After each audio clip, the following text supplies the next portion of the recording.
Welcome to The Explainer. Today, we're diving straight into the heavyweight championship of modern software development, container orchestration. Look, when your infrastructure outgrows just a handful of servers and you hit that pivotal moment of needing to manage deployments at scale, two major contenders inevitably enter the ring. In one corner, we have Kubernetes. In the other, Docker Swarm. Both are incredibly well known. But as you'll see, they take wildly different approaches to solving literally the exact same problem. So, the central dilemma we're unpacking today really boils down to just three words: scale or simplicity. When you're evaluating these two tools, you're ultimately making a strategic choice about what matters most to your team right this minute. Are you optimizing for a straightforward, easy-to-manage system that just gets out of your way? Or is your absolute priority preparing for massive, complex scale, no matter how brutal the learning curve might be?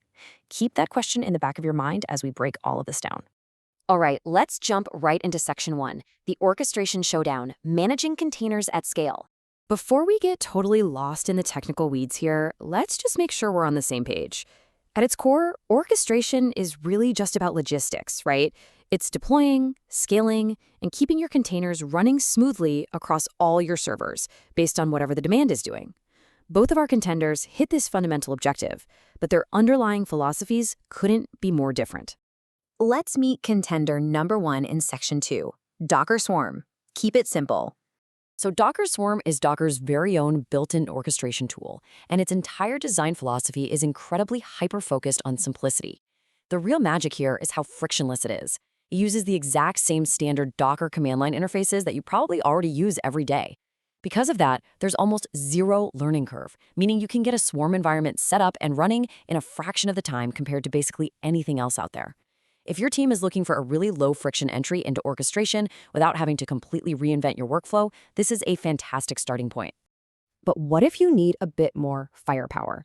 That brings us to Section 3, Kubernetes, the industry giant. Now, prioritizing ultimate power means you've got to embrace the complexity.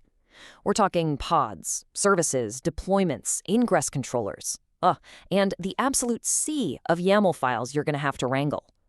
Originally built by Google and now maintained by the Cloud Native Computing Foundation, Kubernetes is the undisputed industry standard.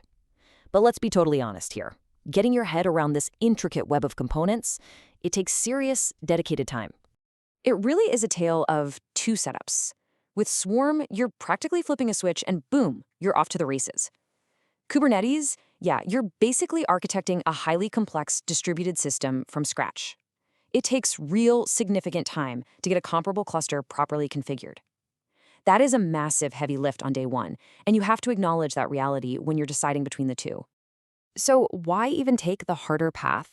Well, because for large, complex, microservice-heavy apps, Kubernetes gives you literal infrastructure superpowers. We're talking sophisticated autoscaling that just absorbs massive traffic spikes in real time, zero downtime rolling updates so you can push new code without a glitch, and self-healing systems that'll replace a dead container before you even get a page roller. When you're operating at massive scale, that extensive feature set completely offsets the brutal learning curve. Moving right along to Section 4, Ecosystems and Cloud Support, the Surrounding Landscape. Because no tool exists in a vacuum, right? And when you look at that surrounding landscape, the contrast is pretty wild. Kubernetes boasts a massive ecosystem. Every major cloud provider, AWS, Azure, Google Cloud, they all offer fully managed Kubernetes services, which drastically reduces the operational headache of running it entirely yourself. You also get extensive tooling and a huge community actively troubleshooting right alongside you. Swarm, unfortunately, has a much smaller footprint, fewer third-party integrations, and an active user base that has actually been shrinking over the last few years. Comparatively speaking, you're kind of on your own out there. And that actually brings us to the human element. Look, for smaller teams or simpler apps, Swarm simplicity translates to a massive reduction in your daily operational overhead. It just works. But if you zoom out to the broader industry, Kubernetes totally dominates the market. If you are looking to hire developers, or if you're looking to be hired yourself, Kubernetes is the specific skill set the industry is aggressively demanding right now. So how do we actually apply this to your own operations? Let's wrap things up with Section 5, making the right choice, your strategic decision. All right, here is your actionable breakdown. Step 1. If you're a small team with straightforward apps looking for the path of least resistance, choose Docker Swarm. Step 2.